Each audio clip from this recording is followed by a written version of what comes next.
Hey fellow fly fishermen out there, just a quick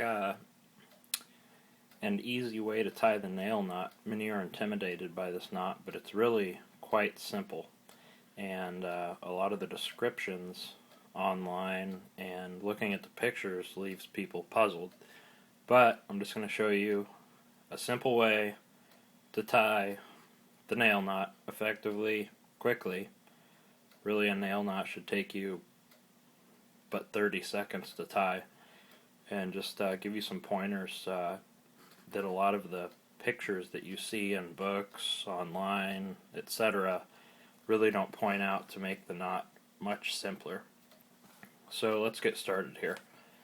First we have this piece, which represents our line, floating fly line, sinking fly line, backing, etc.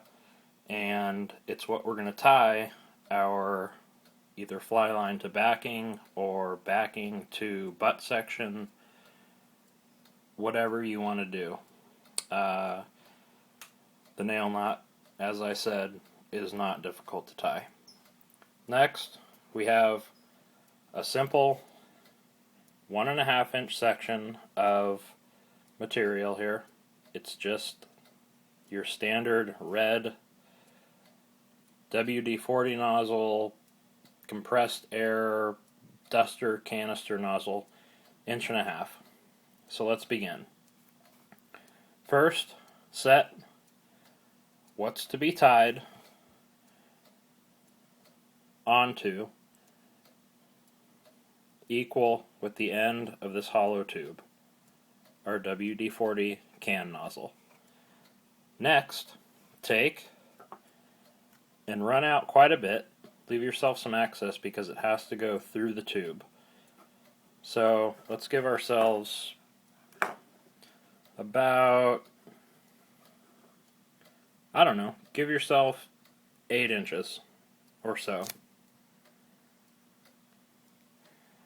Then the key here is to run this along the top of the material you're going to be tied to, and then do a simple loop backwards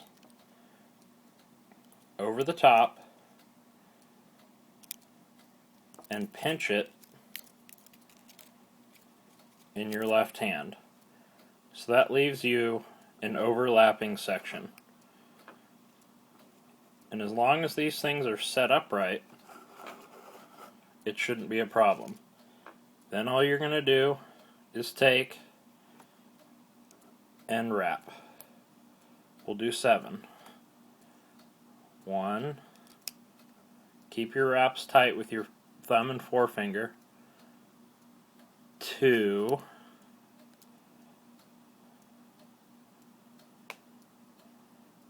3. Let me adjust the camera a little bit here.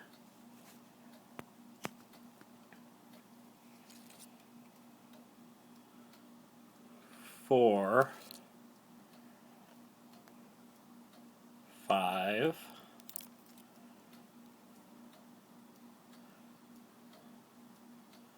6,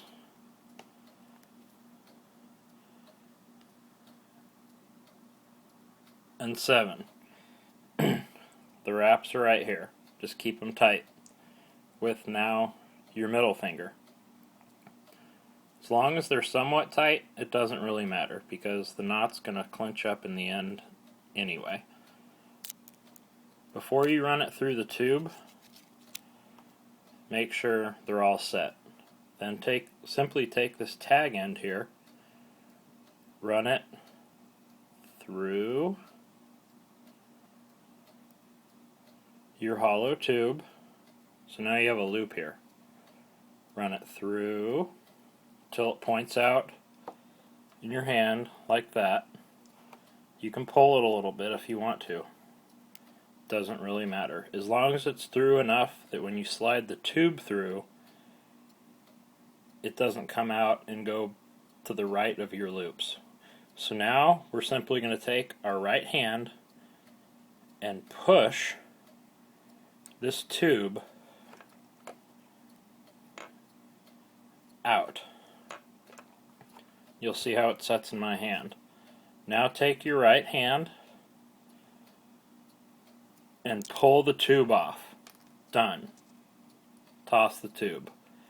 Now the tricky part here, and it's not really tricky, it's quite simple, and a lot of people, this is where they get messed up with the nail knot, is that you're gently going to take this tag end with your right hand and slowly clench it up. Not too tight, just a little bit. Then take this end, pull it till you can feel it clenching, pull the other one again, and the other one again, and now you should have pretty much a perfect nail knot set in your fingers. You can do it a couple more times. It really doesn't matter.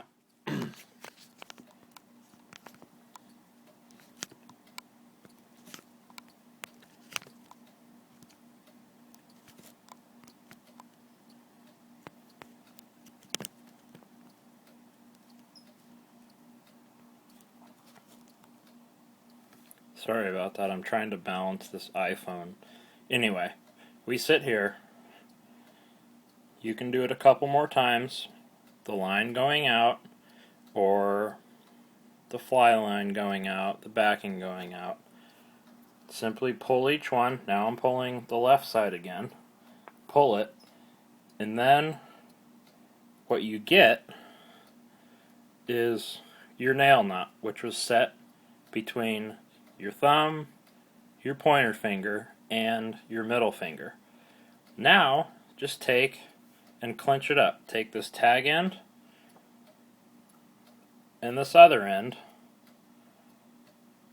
that's going around what you're tying it to and pull them tight. Like that. Then, you can take the heavier duty material that you're tying it around, take this right side and clench it up even more, like that. Now what you can see here is we have a nice nail knot tied. Take your scissors or your nippers, nip off the tag end of both of these, like that. And then you can see we have a snug nail knot with 7 wraps. You can do 5 wraps, you can do 7. It's pointless to do any more than 7. I like to do 5. 7 wraps will give you a cleaner looking nail knot, I believe. There'll just be more wraps. It just looks better. That's about it. 5 wraps is just as adequate. But you can see we have a knot that we can yank on as hard as we want, and that baby's not coming out of there. That's all there is to it. You can get creative, just practice it. Practice it over and over again until you get it mastered, and you'll be good at it. Sometimes when I haven't tied one for a while, I'll forget how to do it, but if you do it a lot, just sit on your desk like I'm doing and just tie 10 of them. Just for practice. Tie them onto anything you want. Some old backing, some old fly line, whatever. And some 12-pound test, whatever. Doesn't matter. Very effective knot. As you can see, it leaves a perfect line from what you're tying to what you're tying it to. And there you have it. The nail knot. Feel free to comment. There are a couple different ways to do this. It is called the nail knot, and it can be tied with a nail, unlike a hollow tube, and it's just as effective. But keep one of these little suckers with you when you're fishing. Really, it's not necessary to keep it with you, but it will come in handy if you have some serious problems.